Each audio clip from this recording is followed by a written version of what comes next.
Welcome to Founders Marketing Compass. My name is Etgar Shpivak. With my experience as a co-founder and as a marketer, I'm interviewing founders and investors to learn how to build healthy, lasting relationships between founders and their marketing team. Today, I'm with Lior Handelsman, partner at Grow Ventures. Hi Lior, how are you? Hi, Edgar. Good to be here. The pleasure is all mine. We had a short chat before, and I think that our listeners would love to learn a bit about you, about your journey, and about Grow Ventures. Going in my timeline backwards, I'm now a partner at Grove Ventures. Grove is a venture capital firm in Israel. We invest in early stage startups, which means that most of our investments are seed stage. We currently manage a little bit over $500 million, and we are with a very wide expertise, with a bit of emphasis on deep tech. So we have about a third of our portfolio is software, vertical SaaS, AI companies. Then we have a big part which we call cloud and data center infrastructure, from the really hard stuff of semiconductors for cloud, silicon photonics, quantum computers, all the way up to infrastructure as code, software infrastructure, data infrastructure, and DevOps. And then a third is what we call edge. It's compute on the edge, communication on the edge, energy, climate, software at the edge also. So quite wide. And I've been here at the fund for the last almost 5 years. Prior to that, I was a founder of a company called SolarEdge, which I founded together with friends. Most of that period, I was responsible for the company's product, strategy, and marketing. Hence my marketing background, even though I didn't have any marketing background before I became a founder. But basically 15 years at SolarEdge, from inception all the way to taking the company public. And then 5 more years after that, when I left, SolarEdge was already quite big, valued at about $20 billion. And before that, I had a military career. I was in one of the tech units here in Israel, Unit 81, for almost. What makes a startup's marketing team successful? So first of all, really understanding the market. When I meet founders and when I talk to them before investment, after investment, I think the most important thing is to really understand the market, and the only way to really understand the market is to be somehow immersed in it. So what I appreciate most with the founders is when they are aware of the key players, key trends, key metrics of other companies, how other companies are selling in every market that I ever invested in a startup or was myself. It's always more complicated than the Google explanation of how the market works. It's always several sales mechanisms, but it's always more complicated than that. There are distributors, sub-distributors, or direct sale at different sizes. Really understanding, breaking down the subcategories is what makes a good marketing team, because I rarely saw a company with one marketing strategy that works. You always have to adapt it to anything between 2 to 10 different sales channels or sub-sales channels. So that's the most important thing. So, what do you do as a VC when you see a founding team, especially in the early stages, that is exceptionally good at tech and in their domain, but their lack of marketing experience? How do you handle this? So that's actually very common. Most of the teams that we meet are very strong tech guys, somewhat experienced in marketing, but we rarely meet a team where there's some person in the team, unless it's second-time founders, which is already a seasoned marketing person, let alone sales. And that's okay. We were not a team like that. Most of the teams that I invested in are not like that. The trick is to learn. And again, I am most impressed when I start to talk with them on who's the competing players, how do they sell, who sells to who, what are the dynamics, and they already know it. That's the most impressive thing. And I usually gauge their ability to learn, their ability to adapt, and their willingness. So, sometimes you meet a team and they're all tech guys, and they say, we build a product, and at some point we're going to bring a marketing expert or a sales expert. Usually they don't even know the difference between sales and marketing if they are like that. And he's going to figure it out for us. it's very hard to make that work, because most marketing people that I work with, professional marketing people, they need someone to jumpstart their marketing activity. They start and they say, okay, but I need collateral, I need sales tricks, and I need marketing tricks, and I need a system, and I need the software. That is not, these people are needed, but at the second stage. Only after you have some founder-led sales and founder-led marketing, and only after you've really understood who are the right customers, who are the right sub-customers, I would even say. So it's one thing ICP, and there's another thing to say our pitch works better with this type of customers and not with this type of customers. And we always need a champion, and our champion needs to be this way because it always worked for us with this type of champion. Now is the time to bring a marketing expert to help you expand, to help you move faster, to help you maybe reach some other types of customers.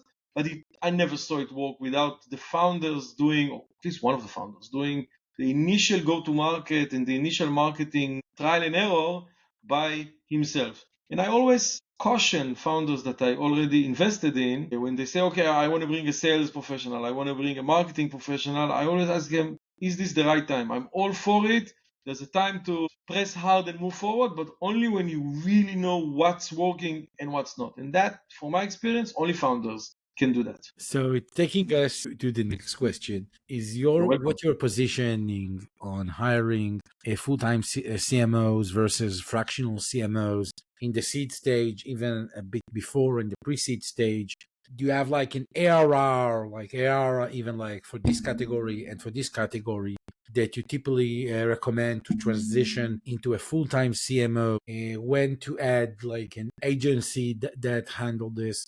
And we can like answer, this is like for vertical SaaS and this is for deep tech, which I assume have a variety of range between them. So I am very much, first of all, I always make the recommendation, if you want to hire someone full time, don't make him a CMO. Start with a VP of marketing, just in case he's not the right guy, but he's good enough, and you want to bring someone above him. If you hire a CMO and he's not a good one, the only thing you can do is replace him, and replacement is always expensive and dangerous sometimes. So my first recommendation, if you want to go full time, let's start with a VP and not with a C-level.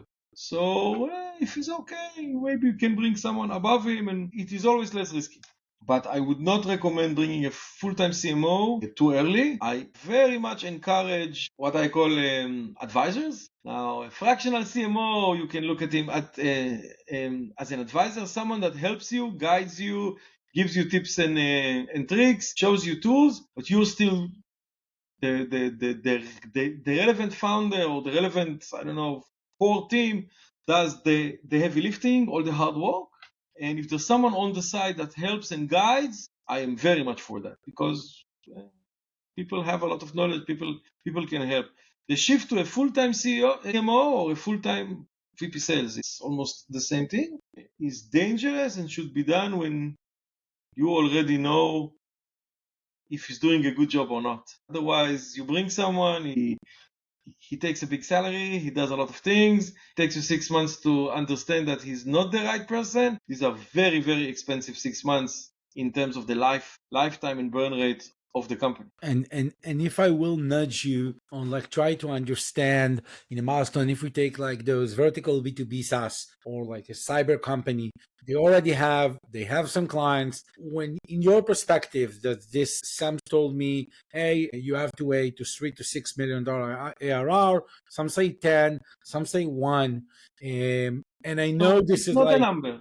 It's not a number. It needs to be significant, right? So it can be, let's say, at least 1. But the discussion that I have with founders is the repeatability. So I say, okay, let's look at your last 3 closes. Is it the same type of company? Did you use the same pitch? Did they want the same value from your product? Sometimes you say, no, this company wants this, and that company we did a different feature for them, and they actually don't use the main product. They use something, so it's not repeatable. CMO will just take 1 or 2 strategies and run with them, and if it's not repeatable, it's going to be a flop. Or yes, it's the same feature, but one is a large enterprise, and the second is a small startup, and the third is a government agency. is not repeatable sale. My test is repeatability. Show me your last 3, 4, 5 deals and show me that for the most part, it's the same pitch, the same value proposition, similar type of customer. Yes, you might have one different, and that's vertical that you might want to explore or not later. But I want to see repeatability in sales. If sales are repeatable, bring in the sales and marketing professionals and wash, rinse, repeat. If sales are not repeatable, let's keep tinkering with it. I love this answer, and I'm sure that our audience would love it. Thank you. And we talk a lot about marketing KPI as I've seen this personally, something that many startups are struggling with. How do you, as an investor, see that the KPI that the founders give to their marketing team, let's say already like round A, round B, they already have their team, like 2 to 5 people, and the founder, the CEO have to set, this is your North Star, this is what you want to achieve.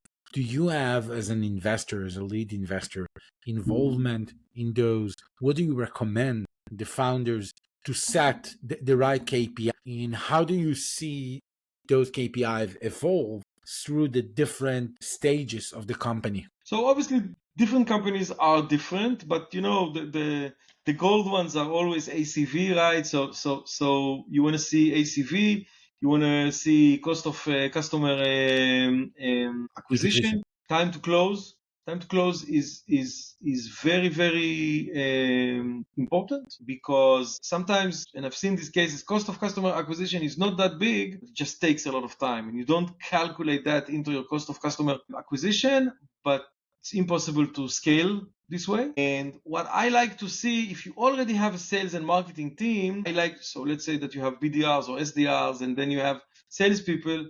I want to see the metrics across the team and not just aggregated per sales and marketing department, because this really shows if you're ready to scale. So what you see in many cases is that the metrics are very widespread between, let's say, one BDR and the other BDR, or one sales group or the other sales group. Sometimes there are teams of SDR and salesperson that work together. If one is very efficient and the other is not very efficient or less efficient, it's going to be hard to scale, because how do you scale? You bring more and you expect to see, you bring two more, you want to see double. But you never know, you might bring two of the bad kind, not of the good kind. So first of all, it helps sometimes to look at this number just to realize that there might be knowledge to share within the team. And two, if it's fairly uniform, it doesn't have to, it's never uniform, there are always stars, but it's fairly uniform, then you're ready to scale. Then I encourage founders to bring more. So I say, okay, you have one, you have two, it works well. Now let's bring more, show scale, show velocity, and even if it shortens the runway, I'm all for it, and there are always ways to mitigate that, either with the debt or from helping them as an internal investor. But I want to know that it will work. I want to know that we bring more people, we push the gas, and the car will really run faster. So uniformity of metrics between the team is very important, and time to close, because it's often overlooked. So one of the questions that I often get from founders, and they coming to you or to other VCs, and they showing their marketing budget and trying to understand what marketing budget allocation would raise a red flag for seed and for round A companies. Let's take the classic B2B as an example, as a vertical, as I assume in the deep tech and in the other. Deep tech is different. It's a different game. Deep tech is a different game, and there's a huge wide range. For a seed stage company, marketing budget allocation, pure marketing budget allocation needs to be small, because usually it's just the founders, and I would expect a marketing allocation of really small, hundreds of thousands of dollars over a year would be amazing, too big. At an A stage, the company is selling, let's call it $2 million ARR and above. Anything up to the ARR metric makes sense. So let's say even at the beginning, it's that you invest $1 for every in market, $1 for every dollar that you bring. That is nearing red flag, okay, or maybe red flag, depending on the type of company. And what's your framework for evaluating whether a startup should invest, like in building in-house marketing team versus working with those external agencies? If we talk about the CMO, let's go to the execution level. Mm-hmm. Can you share like a specific case when you guided founders through this decision? Yeah, so anything that is easily outsourced and easily insourced, I like outsourcing it. I think it's a good idea. So let's say that you have an outbound machine which is reaching out to SaaS companies, trying to sell them some kind of SaaS solution. The outbound machine, they reach out, let's call it the lead generation. I don't really care if it's in-source or outsourced. Might even be better that it's outsourced because you can scale it up and down really fast. BDRs and SDRs, as an example, these are type of professions which are very, very value driven. They need to talk the pitch, and I much prefer to have them inside than outside, because initially, at least, 1-2 good people can make all the difference in your performance, and I prefer these insights. So anything which is company specific, pitch specific, should be inside. Anything which is a lead generation machine, content generation that captures leads, doesn't really matter. Anything that works for the CEO in terms of budget management and speed of scaling is okay. Doesn't really matter. This is not where the value sits. Now let's talk a bit about salary and compensation, the hard stuff that people less like to talk about them. Mm-hmm. What is your thought when you see those plans about the marketing team compensation? Like, should early stage startups offer performance-based bonuses that tied to specific metrics? If so, what metrics? Because in the sales department, it's very easy. You close the deal or didn't close it. But even there, you can compensate on revenue and you can compensate on margin. But if I'm talking on the marketing team, especially let's say those AB companies, they're more advanced. They already have a different marketing team and a sales team. And I have seen in many cases a lot of, not in your company, but in others, not in Grow Ventures, in other companies, the reality that people don't like to talk is that the marketing team pointing out to the sales team, hey, you don't know how to close the leads. And the sales team pointing out to the marketing team, hey, Your leads are terrible. You the don't leads really need the terrible. leads. I wanted to say unqualified leads. I wanted to be more polite. No. So usually marketing teams are not compensated on number of leads because you're basically encouraging them to bring, I would say, crappy leads. But so usually I am not in favor of compensating per volume, and it's very hard to compensate on closing leads because that's a sales metric and not a marketing metric. I did see some cases where, especially external agencies or sometimes CMO level, you want to compensate by performance, and then you have to. The metric has to be either the number of qualified lead or the worth of qualified leads, right? If you bring you a big enterprise SaaS quality lead, then it's worth more than a small number of leads. It's very hard. It boils down eventually to an argument. It was a quality lead. It wasn't a quality lead. This is how I know it's a quality lead. The fact that it didn't close doesn't mean it wasn't quality, as you said. So I'm not that in favor of compensating like that. But I've seen it happen. It rarely What ends is well. your take on this? What would you, if I was one of your founders and then coming to you and I say, Lior, I would I tell you want to that hire only this sales. team. I would tell you that only sales needs to be compensated on performance. Marketing needs to get a salary, and there's the annual bonus. You can always promise marketing if you do your job right, like R&D, like customer support, like there is an annual bonus, and eventually in marketing you can always argue on how many leads, good leads, bad leads. But at the end of the year, everybody knows if you did a good job or a bad job. Of course, you can argue on that, but the CEO knows if marketing did a good job or not. If they did a good job, give them a big bonus, annual bonus. Tie the annual bonus to sales, because everything has to be tied to sales. But also, everybody knows if you did a good job, you're going to get an annual bonus. I much prefer that than counting leads or multiplying number of leads by quality of leads by size of leads. I just heard last week a discussion that says that actually lots of startups trying to make a separation between the brand marketing to the performance marketing, and they put the performance marketing under the sales. I heard like this as a niche, as it says, if you only need to bring leads, you're part of sales, you're not part of marketing. And that's exactly true. And then lead marketing will say that it's a brand problem now, and the brand is not pushed. And how do you measure a campaign where you push the brand? Obviously, always when you do a good campaign that pushes the brand, you see an increase in leads. So who should get compensated for that? The performance marketing people didn't do anything. It was brand marketing. And the brand marketing people, I already said that you don't compensate them on leads. So it's definitely something that really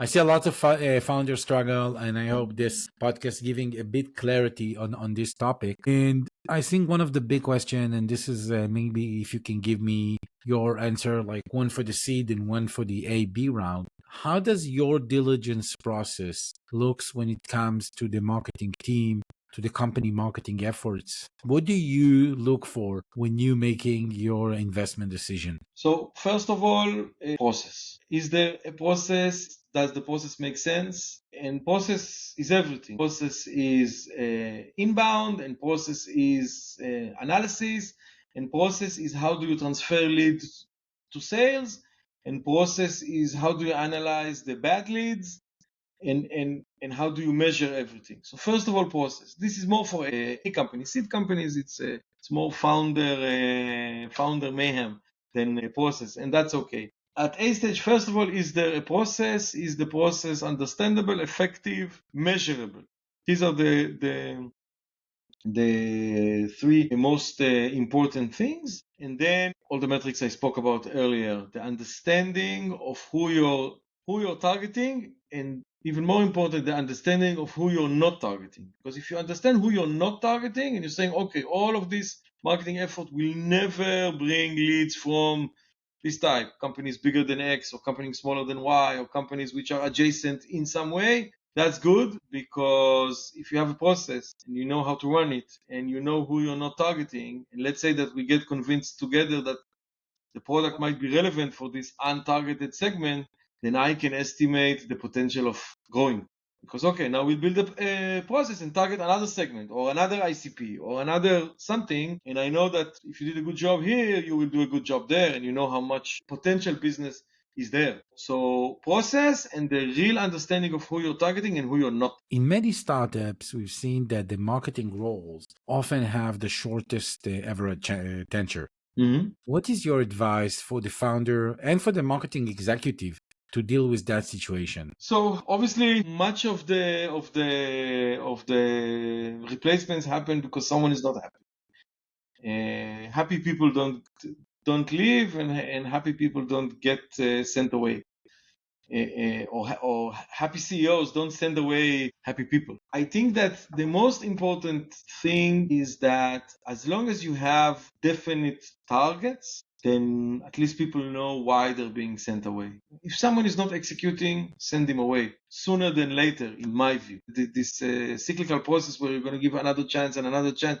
If it doesn't work and you don't understand what's significantly going to change, it won't work and you won't be happy. And startups don't have time. You have up until your next round to show that you can raise more money, and you can only raise more money if you're meeting some level of growth and acceleration. So in my view, the most important thing is to everyone have the targets in front of them, and then separations happen faster and with much less pain. If you didn't bring the right person, or if you're not supporting the right person correctly, you will have to replace him or he will go away. And that's the other thing. Even though it's hard, try to understand whose fault is it. Is it sales? Is it marketing? Is it somewhere else? And this is why it is so important that in the beginning, the founders will actually put their hands in and do marketing and sales, because that's the only way they will be able to analyze where is the weak link. The weak link has to be replaced all the time. By the way, it never stops. You can have the right management team to scale up to a certain point, and then maybe you need other people. It happens. So if I dig in, and I definitely agree 100%, we can say the same on the CTO or the CEO or the product management, but we're seeing that statistically, the tenure for the marketing department is the shortest, almost above any category.